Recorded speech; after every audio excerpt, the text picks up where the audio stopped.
Minimalists seek happiness not through possessions but through life itself. Determine what is superfluous and what is important to you. In this video, we've selected 13 reflections on minimalism and the richness of a simple life. Before we begin, please leave a like so that this and other videos can reach more people.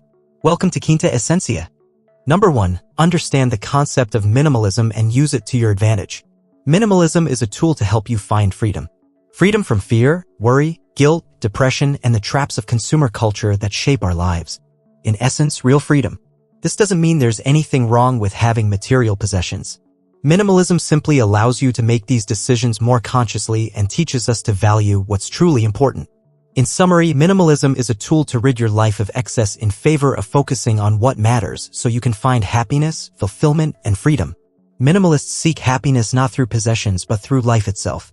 It's up to you to determine what's necessary and what's superfluous in your life. Number 2. Pay attention to your consumer habits.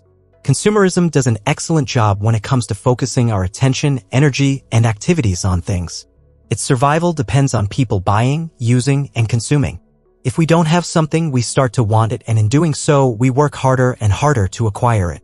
It becomes a cycle that takes us away from what truly matters. Most of us claim that family, relationships, and people in general are much more important to us than our possessions. However, our behavior most of the time contradicts our philosophy. For example, how much time do you spend at work compared to the time spent with friends, family, or even with yourself? How much money do you spend on trivial things? Make this important reflection because it's time to break free from this vicious cycle. Number 3. Consumption is necessary, but excessive consumption isn't. If you haven't already, try to identify your core values by asking yourself these questions. 1. What things and experiences truly matter to you? 2. When you look at how you spend your money today, do your expenses align with these values? Number 4. Purpose of minimalism. We are all, to some extent, products of our society, and our society revolves around things: wanting, researching, buying, using, consuming, replacing. We've all been trained to be consumed by consumerism. The purpose of minimalism is to align our focus with our life philosophy, shifting our focus from things to people, health, arts, activities, and the environment. Therefore, minimalism aims to move our focus from possessions to things of true value. Number 5. How minimalism can help your finances. With minimalism, you learn to prioritize expenses by cutting most unnecessary monthly expenditures. It encourages you to embrace things that are more important to you, and this naturally reflects in how you spend your money. If you're not focused on acquiring specific items but rather on specific experiences, how you spend your money changes.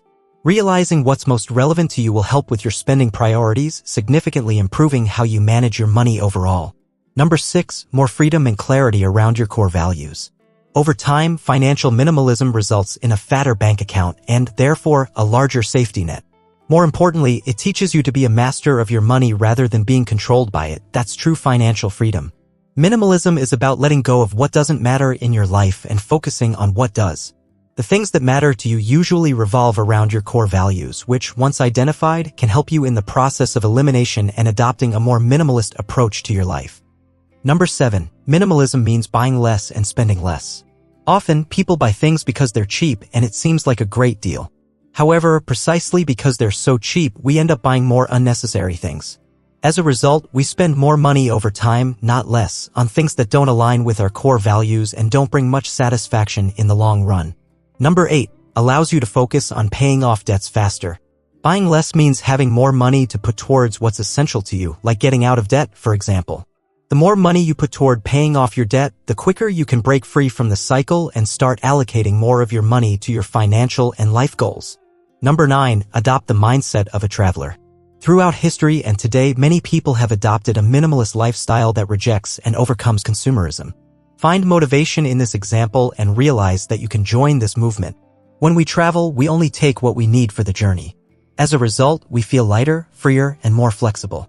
Adopting the mindset of a traveler for life offers the same benefit, not just for a week of vacation but in everything we do. Therefore, try to take only what you need to be happy on the journey. Number 10. Embrace the benefits of owning less. We rarely consider the advantages of owning less. But when these benefits become visible, they're quickly understood, easily recognized, and often desired. Naturally, they're only fully realized when we truly begin to live with less. An important step to overcome consumerism is embracing the reality that there's more to be found in owning less than in owning more. Understand that your money is valuable, so you must choose wisely how to spend it. The financial resources we receive have great potential, and we should dream bigger dreams with our money than buying new shoes or coats from a department store. A good example is investing a portion of your earnings to multiply it and, later, achieve financial independence, allowing you to achieve most of your financial goals. Number 11. Consider the total cost of your purchases. Usually, when we buy a product, we only look at the price tag. But that's rarely the total cost. Our purchases always cost us additional time, energy, and focus, cleaning, organizing, maintaining, repairing, replacing, or removing. Developing the habit of examining these invisible expenses in our purchases will enable our minds to make more informed and confident decisions about our consumption habits. Number 12. Renew your commitment daily. We are bombarded daily with all kinds of advertisements in virtually all media. All this is done to make us see and desire. So, rejecting and overcoming consumerism is a daily battle. Number 13. Spend less by paying with cash whenever possible. Regardless of your income, you should spend less than you earn. Otherwise, the math doesn't work and you end up in debt. One way to gain control and avoid impulse purchases is by paying with cash. When you need to use cash at the moment of purchase, you'll think twice or thrice before finalizing your transaction. Often, it's this reflection that stops you from proceeding, saving your hard-earned money. When you buy with a credit card, the expense goes on your statement and you only remember it when the dreaded due date arrives. When you limit expenses to cash payment, once it's gone, you don't spend more. The inability to use a credit or debit card will bring more financial awareness, allowing a fresh perspective on finances and their relevance to other areas of life. If you liked our video, then don't go anywhere because we have an important message for you. Remember that implementing just a few of these changes can significantly improve your long-term quality of life. Don't forget to leave a like, subscribe to our channel Quinta Essência, and enable notifications.